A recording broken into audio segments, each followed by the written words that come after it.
Outro dia aqui na nossa reunião de fechamento do jornal, que é sempre por volta das 4h30 da tarde, quando o pessoal não atrasa, o pessoal fica comendo bolinho, tomando café.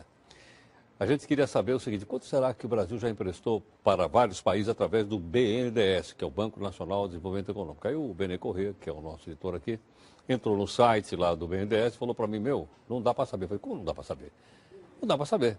E aí a gente foi olhar no site, realmente não dá para saber. Tem umas explicações, deve ser para seres extraterrestres, não cidadãos comuns como nós.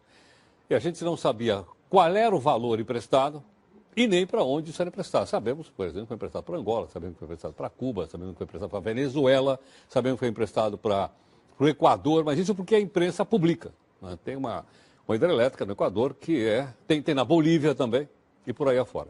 Agora a gente não fica sabendo. Aí nós precisamos pedir socorro para alguém para saber se isso é legal ou ilegal. Para isso, nós temos aqui hoje, gentilmente, a professora Maria Estela Bastos, que é professora da Universidade de São Paulo. Professora, obrigado pela participação mais uma vez. Obrigada a você. Maria Estela, como é que faz isso? Eu, como cidadão, não tenho o direito de saber quanto é que o BNDES emprestou para A, para B ou para C? Claro, não tem só direito, mas como tem obrigação, porque a gente tem que cuidar para onde o dinheiro que a gente suadamente ganha vai. E é um absurdo como se cristalizou nos últimos anos essa conduta do governo de fazer empréstimos internacionais sem que eles passem pelo Congresso Nacional, o que é inconstitucional. Ele não pode fazer empréstimo internacional? Não, ele não pode emprestar, né? Quando ele pede, ele também tem que pedir autorização. Sim, mas os acordos internacionais, esses sobre os quais você se referia, de empréstimo do Brasil para a Venezuela, para Cuba, para a Argentina, esses empréstimos, eles são escritos num acordo internacional assinado pelos dois ou duas presidentes.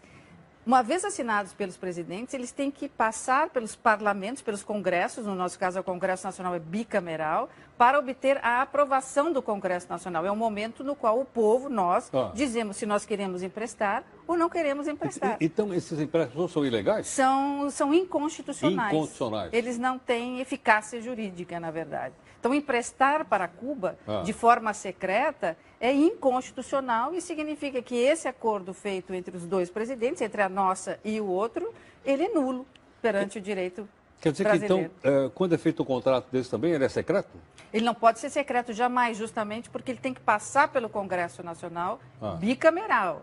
Obter a aprovação do Congresso, ocasião na qual o Congresso pode não aprovar, porque ele fala em nosso nome, ele pode dizer, não, eu não quero que dinheiro do brasileiro, dinheiro do governo, vá para financiar essa obra estrangeira, até mesmo porque esse dinheiro deve ser investido aqui. Então, o Congresso tem o poder de dizer não. Só depois que ele diz sim, é que volta para a mesa do presidente, volta para a mesa da nossa presidente, e ela então confirma aquele ato que ela assinou lá tempos atrás. Bom, se não acontecer esse ritual, né, o acordo é inconstitucional.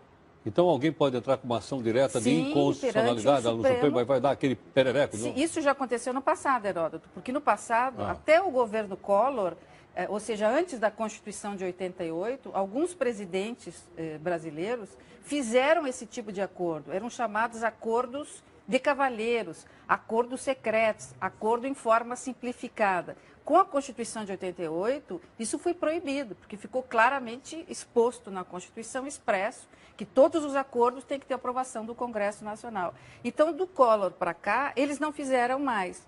Então, agora a gente está vendo uma exceção, que voltaram esses acordos que eram usados no passado justamente para fugir do controle do Congresso Nacional.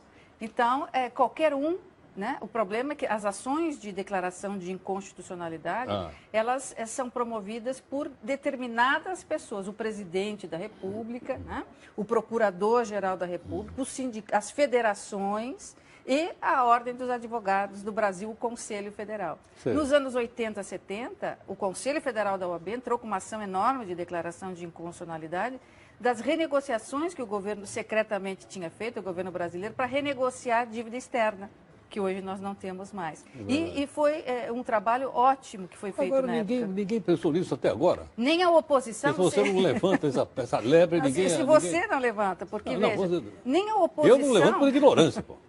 Mas a importância do jornalismo é essa, porque a oposição é que deveria fiscalizar. A oposição é que deve dizer, olha, eu estou aqui no Congresso Nacional. Esse acordo não passou por nós, não passou pelo povo, ele não tem vigor. Volta para cá o dinheiro que foi emprestado, né? Ou devolva o mais rápido possível, ou preste contas ao governo de que forma isso vai voltar. Agora é o seguinte, e quanto às informações constantes do BNDES?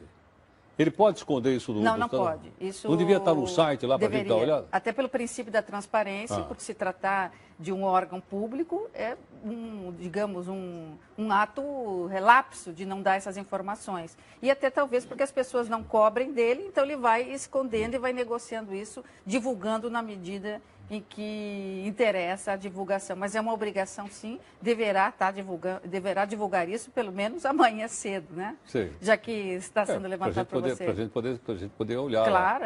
Aliás, eu acho que deveria lá também dizer o seguinte, quais são as fontes de recurso. Da onde veio essa grana que está lá? Você veio do Tesouro, do FAT, do Fundo de Garantia, sei lá de onde veio. Tem que ter um fluxograma, né? Essa quantia pertencia a uma determinada rubrica. Nessa rubrica havia superávit. E esse superávit, então, o governo sugere que vá ser emprestado para determinado governo, para tal obra que vai nos beneficiar direta ou indiretamente. Então, essa explicação tem que ser feita. Quer dizer, mesmo e ela é feita no Congresso. Maricela, nós trouxemos aqui um representante da Fiesp que explicou que essa obra, por exemplo, em Cuba vai beneficiar muito o comércio brasileiro na região do Caribe e também nessa duplicação que está tendo aí no Canal do Panamá. Esse porto vai ser estrategicamente para os produtos brasileiros. Tudo bem, é uma explicação interessantíssima. Agora, essa outra questão, isso não quer dizer que o Congresso não tenha que opinar, ou não tenha que saber. Mas, olha, é bom, vamos divulgar, né? Vai ser bom para o Brasil, ou se não é bom, não vamos concordar.